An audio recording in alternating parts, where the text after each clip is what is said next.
হিমালয়ের উচ্চভূমির এক বিস্তীর্ণ অঞ্চল, যার রয়েছে এক সমৃদ্ধ সাংস্কৃতিক ও ঐতিহাসিক পরিচয়। কিন্তু ২০ শতকের মাঝামাঝি সময়ে চীন এই অঞ্চলের ওপর তার দখল প্রতিষ্ঠা করে এবং আন্তর্জাতিক মহলে এটি ব্যাপক বিতর্কের জন্ম দেয়। কিভাবে চীন তিব্বতকে বাগিয়ে নেয় এবং এর পেছনের রাজনৈতিক ও কূটনৈতিক প্রেক্ষাপট কী ছিল? তিব্বত ঐতিহাসিকভাবে দীর্ঘ সময় ধরে একটি স্বাধীন ও স্বায়ত্তশাসিত অঞ্চল ছিল। ১৯১৩ সালে চীন তৎকালীন কিং সাম্রাজ্যের পতনের পর তিব্বত নিজেদের স্বাধীনতা ঘোষণা করে এবং প্রায় ৪ দশক ধরে কার্যত স্বাধীনভাবে পরিচালিত হয়। তিব্বতের সরকার পরিচালিত হতো ধর্মীয় নেতৃত্বের মাধ্যমে, যেখানে দালাই লামার ছিলেন প্রধান ব্যক্তি। কালার এক্সপার্ট, জর্জ স্যাপ এবং মাইল্ড অন হ্যান্ডস টেকনোলজি সমৃদ্ধ অরিক্স ক্রিস্টাল ওয়াশ আপনার লন্ড্রি এক্সপার্ট। দালাই লামা শুধু ধর্মীয় নেতা নন, বরং রাষ্ট্রীয় শাসন ব্যবস্থার কেন্দ্রবিন্দুও ছিলেন। কিন্তু চীনের কমিউনিস্ট বিপ্লবের পর মাও সেতুংয়ের নেতৃত্বে বেইজিং সরকার তিব্বতের উপর আধিপত্য বিস্তারের পরিকল্পনা করে। ১৯৪৯ সালে মাও সেতুংয়ের নেতৃত্বে গণচীন প্রতিষ্ঠিত হওয়ার পর চীন সরকার ঘোষণা করে যে তিব্বত তাদের দেশের অবিচ্ছেদ্য অংশ।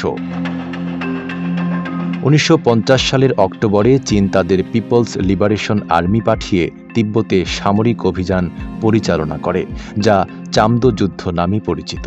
মাত্র কয়েক মাসের মধ্যেই তিব্বতীয় বাহিনী পরাজিত হয়। চীনের সামরিক শক্তির সামনে তিব্বতের সরকার অসহায় হয়ে পড়ে। ১৯৫১ সালে তিব্বতের প্রতিনিধি এবং চীনের মধ্যে একটি চুক্তি স্বাক্ষরিত হয়, যা ২৭ দফা চুক্তি নামে পরিচিত। যদিও চীন এই চুক্তিকে স্বেচ্ছাস্বীকৃত বলে দাবি করে, তবে অনেক ইতিহাসবিদ মনে করেন যে এটি চাপে পড়ে স্বাক্ষরিত হয়েছিল। এই চুক্তির মাধ্যমে তিব্বতকে আনুষ্ঠানিকভাবে চীনের অংশ হিসেবে ঘোষণা করা হয়, তবে কিছু স্বায়ত্তশাসনের প্রতিশ্রুতি দেওয়া হয়। কিন্তু চীন এই প্রতিশ্রুতি কখনোই পুরোপুরি রক্ষা করেনি। চীনের শাসনের বিরুদ্ধে তিব্বতে বিক্ষোভ ও প্রতিরোধ চলতে থাকে, যা শেষ হয় ১৯৫৯ সালের তিব্বত বিদ্রোহে। এই বিদ্রোহ কঠোরভাবে দমন করা হয় এবং দালাই লামা বাধ্য হয়ে ভারত পালিয়ে যান। বর্তমানে তিনি ভারতের ধর্মশালায় অবস্থান করছেন এবং সেখান থেকেই তিব্বতের স্বাধীনতার পক্ষে প্রচারণা চালিয়ে যাচ্ছেন।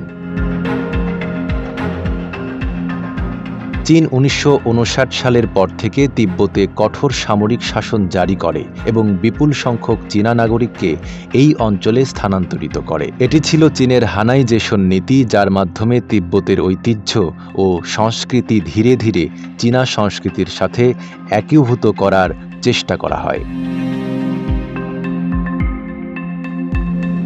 তিব্বতের উপর চীনার শাসনের বিরুদ্ধে আন্তর্জাতিক মহলে ব্যাপক নিন্দা ও সমালোচনা হয়েছে। জাতিসংঘে তিব্বতের স্বাধীনতা প্রশ্নে একাধিকবার আলোচনা হয়েছে, তবে চীন সবসময়ই তাদের অভ্যন্তরীণ বিষয় বলে দাবি করে এসেছে। বর্তমানে তিব্বত বিশেষ প্রশাসনিক অঞ্চল হিসেবে চীনের নিয়ন্ত্রণে রয়েছে, কিন্তু সেখানে এখনও স্বাধীনতার জন্য আন্দোলন চলছে।